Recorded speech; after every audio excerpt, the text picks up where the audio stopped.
ঝিনাইদহের পোড়াহাটি ইউনিয়নের সাবেক চেয়ারম্যান ও সদর উপজেলার আওয়ামী লীগের সাধারণ সম্পাদক শহীদুল ইসলাম হিরণ ও তার গাড়ি চালক আক্তার মিয়ার লাশ আদালতের আদেশে কবর থেকে উত্তোলন করা হয়েছে। বৃহস্পতিবার সকালে সদর উপজেলার আড়ুয়াকান্দি ও ভূপতিপুর গ্রামের পারিবারিক কবরস্থান থেকে এ দুজনের লাশ দাফনের 5 মাস 10 দিন পর উত্তোলন করা হয়।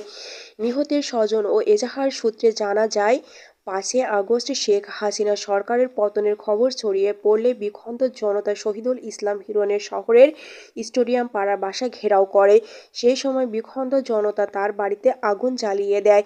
এতে হিরণ অগ্নিদগ্ধ হয়ে মারা যায়।